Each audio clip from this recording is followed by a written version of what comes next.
और चलिए अब हमारा खास सेगमेंट मार्केट के महारथी बाजार पर एक फंडामेंटल राय लेने का वक्त हो गया और आज हमारे साथ हमारे खास मेहमान राजेश कोठारी हैं। राजेश, बहुत बहुत स्वागत है आपका। Pleasure to have you on ET now Swadesh. बाजार की valuation Indian markets always traded a premium, ये बात हमेशा की जाती है और आप अब भी देखें तो 10 साल के एवरेज से अब भी हम कोई बहुत महंगे नहीं हुए हैं। लेकिन ये जो एक छोटी सी करेक्शन देखने को मिल रही है, हम बार बार हालांकि रिबाउंड भी ले लेते हैं 19,600 के आसपास से, इस सब के बीच में क्या ये करेक्शन छोटी स्टीप रह सकती है, कुछ समय के लिए दायरे में बाजार रह सकता है, गोइंग इनटू इलेक्शन ईयर कैसी चाल रह सकती है इंडियन मार्केट्स की यहाँ से? Good morning. So as you rightly said, I think बहुत जरूरी ये है कि वो नेक्स्ट 2 से 3 साल मार्केट का क्या व्यू हो सकता है। Every day it is very difficult to predict, क्या करेक्शन छोटा रहेगा, क्या करेक्शन बड़ा रहेगा, क्या टाइम करेक्शन रहेगा, क्या प्राइस करेक्शन रहेगा। लेकिन ये सब चीजों निर्भर किस पे करती है? 2 चीजों पे करती है। फर्स्ट, अपना अर्निंग स्रोत कितना रिजिलेंट है, अपने फंडामेंटल्स कितने रिजिलेंट है, और दूसरा इंपॉर्टेंट, वो फंडामेंटल्स का करंट वैल्यूएशंस क्या है। अगर अर्निंग ग्रोथ अगर स्ट्रांग है, अगर बैलेंस शीट इंप्रूवमेंट है, अगर return on capital employed improvement trends पे है, अगर मैक्रो एनवायरनमेंट पॉजिटिव है, तो फिर वहां पे बेसिकली हमारी स्टोरी बहुत ही स्ट्रांग विकेट पे है। और ये स्ट्रांग विकेट का जो ग्रोथ है, उसका आज का अगर हम वैल्यूएशन देखें, ओवरऑल निफ्टी लेवल की बात कर रहा हूं, तो वो approximately around 10 years average valuation. तो वैल्यूएशन बहुत महंगे नहीं है, वैल्यूएशन रीजनेबल है, and that is the reason why we are very bullish on market even at current levels. आपने कहा कि इलेक्शन है, स्टेट इलेक्शन आएगा, फिर सेंट्रल इलेक्शन आएगा, डेफिनेटली इक्विटी मार्केट में वॉलेटिलिटी रहने ही वाली। ये वॉलेटिलिटी को एब्जॉर्ब करना पड़ेगा। छोटे करेक्शन आएंगे या टाइम करेक्शन या प्राइस करेक्शन आएगा, वो हेल्दी रहेगा मार्केट के लिए। So I am not too much worried about it. Yes, there are some pockets where valuation has really gone up significantly, particularly on the micro cap side, particularly on the real kind of companies, where on the few companies on SME side, and that is a caution for retail investors that please check companies in which you are investing, be it IPO or be it a listed space. Make sure कि आप fundamentally sound company में invest करें, क्योंकि बहुत सारी company में ऐसा हो रहा है कि आईपीओ हो रहा है 50 करोड़ 60 करोड़ का, और सब्सक्रिप्शन हो रहा है 100 times and 200 times and 300 times. तो डेफिनेटली वहां पे वार्निंग, वहां पे साइन ऑफ क्वेश्चन होनी जरूरी है। बाकी ओवरऑल अगर आप मैक्रो मार्केट अगर हमें पूछे, तो we are reasonably positive even at current levels. Rajesh ji, Abhishek बोल रहा हूँ सर। अब अगर हम कच्चे तेल की बात करें तो ब्रेंट क्रूड का भाव $97 के ऊपर निकल गया। और देखिए, वे महंगाई की गिरफ्त से ना इकोनॉमीज पूरी तरह से बाहर आई नहीं है, इसको आप लोग भी इससे सहमत होंगे। तो कितनी चिंता की बात है क्रूड में इस उछाल को? आप क्या टेम्पररी फिनोमेना के तौर पर देख रहे हैं या फिर थोड़ा सा कॉशियस रहना चाहिए? अगर हाँ, तो क्या कुछ ऐसे सेक्टर्स हैं जिसको आप अभी फिलहाल कंप्लीटली अवॉइड करने की सलाह देंगे?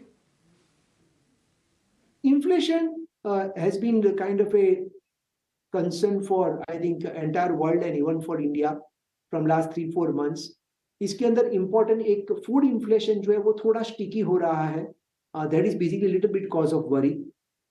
Crude oil related inflation, I'm not too much worried because it is driven more by वो supply control कर दी है 2 देशों ने मिलके, और इसके लिए crude oil थोड़ा बढ़ रहा है. बट आई थिंक ये एक बैंड है, 70 to 105 110 का ये बैंड है। 105 के ऊपर जाता है तो डेफिनेटली चिंता का विषय होता है, लेकिन फिर वो सस्टेन नहीं होता है। हमने बहुत बार अगले लास्ट 3-4-5 साल 10 साल में देखा है कि जब भी वो पर्टिकुलर लेवल के ऊपर जाता है तो वहां पे सस्टेन नहीं होता। एक दिन के लिए चला गया, एक 1 वीक के लिए चला गया तो ठीक बात है, it's okay, not a cause of worry. But agri inflation जो है, जो फूड रिलेटेड इन्फ्लेशन है, वहां पे थोड़ा स्टिकीनेस हो गया है। तो yes, we have to monitor this inflation. Of course inflation and interest rates are the biggest enemies for equity market, तो हमें मॉनिटर करना पड़ेगा। लेकिन कोई बहुत बड़ा कंसर्न नहीं है, कोई बहुत बड़ी घबराने की बात नहीं है कि ऐसा कुछ नहीं है कि ये दोनों बढ़ रहे हैं तो बहुत ही स्टिकी हो जाएंगे, ऐसा हमें नहीं लग रहा है। क्योंकि जो रेनफॉल है इन लास्ट 10-15 डेज काफी कवर कर दिया है। जो डेफिसिट पहले लोग बता रहे थे 12-13-14% हो सकती है लॉन्ग टर्म एवरेज से, वो कम होकर अभी 7-8% तक हो चुका है। तो आई थिंक फूड वाइज भी ज्यादा इन्फ्लेशन का प्रॉब्लम हमें नहीं लग रहा है. So as on now it is not a major cause of concern. We are monitoring it closely, but we will see how it goes about. Rajesh, क्योंकि US की बॉन्ड यील्ड वो तो ऊपर है, लेकिन हमारे बैक होम हम देख रहे हैं कि बॉन्ड यील्ड थोड़ी एटलीस्ट फॉलिंग ट्रेंड पे दिख रही है, और अगर डिक्लाइनिंग यील्ड का ट्रेंड रहता है तो ये एक सिनेरियो भी दिखता है कि शायद आप इंटरेस्ट रेट पीक पर हैं. ऐसे केस में आपको लगता है कि कंजम्पशन वाले स्टॉक्स कहीं ना कहीं, क्योंकि थोड़े से एफएमसीजी के स्टॉक्स वापस आते हुए दिखाई दे रहे हैं, कंजम्पशन स्टॉक्स वापस आ सकते हैं, इन्फ्लेशन जो स्टॉक्स थे वहां पर एक ट्रेड बनता है, आप इस पॉकेट पे नजर रखेंगे? And definitely, एक important चीज ये हो रही है कि there are two types of inflation, correct? One is the good inflation, and second is the bad inflation. So what is happening is that if you look at the commodity prices have declined a lot, correct? And that gives natural benefit to FMCG company क्योंकि उनका वो raw material है, तो वो gross margin वहां पे improvement हमें दिखाई देगा. और रही बात डिमांड की, नॉर्मली इलेक्शन ईयर में रूरल स्पेंडिंग गवर्नमेंट का फोकस रहता ही है. और अगर हम अर्ली इंडिकेटर्स देखें फेस्टिव डिमांड के, तो रीजनेबली स्ट्रॉन्ग है. साउथ का एक अच्छा सा सर्वे आया हुआ था कि रिसेंटली जो फेस्टिवल था ओनम का, वहां पे डिमांड एनवायरनमेंट कैसा रहा. And most of the companies have said that they have witnessed reasonably strong demand in south. So I think festive season is likely to be good. That's of course is the underlying assumption. And under those circumstances, the consumer companies will, from here on, after second quarter onwards, I think even they will report slow improvement into the underlying demand, be it discretionary as well as non-discretionary. And then the gross margins will also expand because of the lower raw material inflation, and that will result into the better and stronger earnings growth even for the consumer companies. ठीक है। राजेश जी, एक ना बहुत ही सीधा सा मेरा एक सवाल ये और है कि अगर देखिए इकोनॉमी यहाँ से अगर बेहतर करेगी तो वो बिना बैंकों के पॉसिबल नहीं है, ये तो थियरी कहती है ऐसा। हालांकि हाल फिलहाल थोड़ी सी सुस्ती हम देख रहे हैं बैंकिंग स्टॉक्स में, लेकिन दूसरी ओर आपने ये जिक्र किया कि इलेक्शन ईयर है, और इलेक्शन ईयर से पहले हम देख रहे हैं कि इंफ्रास्ट्रक्चर, रियल एस्टेट, कंस्ट्रक्शन और इससे जुड़े भी कुछ और 2-4 सेक्टर हो सकते हैं जो लगातार चल रहे हैं। क्या बैंकिंग से, IT से, फार्मा से थोड़ा सा फोकस कम करके, थोड़ा सा वेटेज कम करके इन पर फोकस बढ़ा देना चाहिए 2 साल के नजरिए से? देखो, ये बेसिकली हमने 2 साल पहले कहा था कि capital goods is the sector where we see the biggest revival, क्योंकि central government and state government दोनों गवर्नमेंट्स की फोकस कैपेक्स पे रही हुई है, कैपेसिटी यूटिलाइजेशन इंप्रूवमेंट हो रहा है.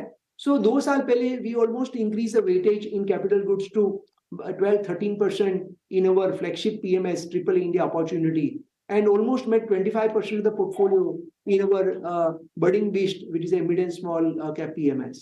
And then, of course, it has played out handsomely. Most of our portfolio companies are probably 52-week high. Most of them are even at lifetime high. So I think what is important is you need to be a little bit ahead of time, correct? If you ask me at current levels, should we load it at say 25% of the portfolio? Definitely not. The story still remains good. अभी भी वहां पे अच्छी सी wealth creation होगी, लेकिन कितना percentage portfolio वहां पे कंस्ट्रक्ट करना है वो बहुत ही इंपॉर्टेंट है. Banking and finance from current levels we are really positive on this theme. Credit cost is under control. 15% non food credit growth, almost I think from last 18 months we are seeing strong double digit credit growth. It means demand is very strong, so that is good. Net interest margin का जो pressure आने वाला था वो अभी postpone हो रहा है, क्योंकि interest rates are still going to remain little bit high at current levels. They are not going to go down on immediate base. तो बैंकिंग में ये एक कंसर्न था कि नेट इंटरेस्ट मार्जिन क्या कम हो जाएंगे, वो अभी पोस्टपोन हो गया है. So demand growth strong, credit growth strong, net interest margin no major pressure, credit cost is under control. तीनों चीज आपकी फेवर में है. अभी रहा सवाल वैल्यूएशंस का. Valuations are also reasonably good. Banking have not participated compared to the overall market gain, and therefore its underperformance creates an opportunity. And I think from here on we are positive on the banking and finance sector.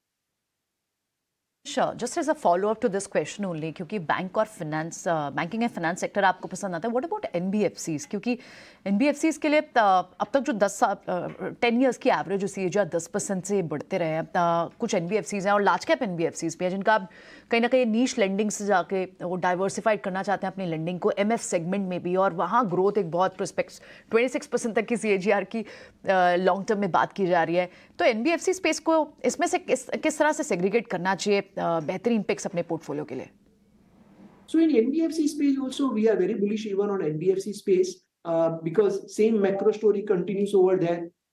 NBFC segment के जो margins थे, net interest margins थे, they were the first one to hit last year. Last अगर 4 quarter हम देखेंगे तो उनके margins नीचे हुए हैं because वहाँ पे immediately repricing हो जाता है. So जब भी interest rates will start going down, अभी stagnant हम सोच रहे हैं और आगे जाके 2 क्वार्टर के बाद interest will start coming down. So NBFC will be the biggest benefit of it. So वहां पे एनआईएम मार्जिन्स के प्रेशर नहीं होंगे, बट इनफैक्ट वहां पे एनआईएम मार्जिन एक्सपांड हो सकते हैं. That's number 1. Number 2, the credit growth as you rightly asked कि बहुत सारी न्यू सेगमेंट, नीश सेगमेंट में growth, everybody wants to grow. And कोई भी कंपनी, सक्सेसफुल कंपनी वही होती है जो अपना मार्केट शेयर पहले एग्जिस्टिंग कोर सेगमेंट में नंबर 1, नंबर 2 होते हैं एंड फिर स्लोली, स्टेडीली, ग्रेजुअली जो एग्जिस्टिंग सेगमेंट है, चाहे वो कंज्यूमर कंपनी हो या चाहे बैंक एंड हो या चाहे एनबीएफसी हो, they enter into adjacent segment. क्योंकि कस्टमर आपका कॉमन है, आपको क्रॉस सेल की अपॉर्चुनिटी मिलती है एंड नया कस्टमर्स भी साथ में कंपनी के साथ जुड़ते हैं. तो यहाँ पे ये growth environment is going to be big opportunity and we own a few very large NBFCs in our portfolio. We have added actually few more NBFC in last 2, 3, 4, 5 months. And I think even NBFC companies will do reasonably well from next 2-3 years perspective. ठीक है, तो financial stocks पर ये राय। एक छोटा सवाल राजेश जी आपसे और लेना, और एक संक्षिप्त जवाब भी उसका चाहूँगा, लेकिन हमारे साथ ना सिग्नेचर ग्लोबल के चेयरमैन प्रदीप अग्रवाल जुड़ गए, उनका भी स्वागत कर लेते हैं। प्रदीप जी, आपके पास थोड़ी देर में बस लौटेंगे। एक छोटा सवाल, आखिरी सवाल आपसे राजेश जी, आपने कंज्यूमर स्टॉक्स की बातचीत की, उसमें एक स्पेस ना क्यूएसआर वाला है, वहाँ पर हमने देखा कि काफ़ी हरकत हुई है पिछले कुछ महीने में। इसके अलावा न्यू एज टेक्नोलॉजी वाली कंपनियां, फिनटेक वाली, जो कि अपेक्षाकृत नए स्पेस हैं, ये यहाँ पर आपको लगता है कि वैल्यूएशंस अभी ठीक ठाक हैं? कुछ आप बाइंग करने की या कुछ पॉजिटिव व्यू बनाने की सलाह देंगे?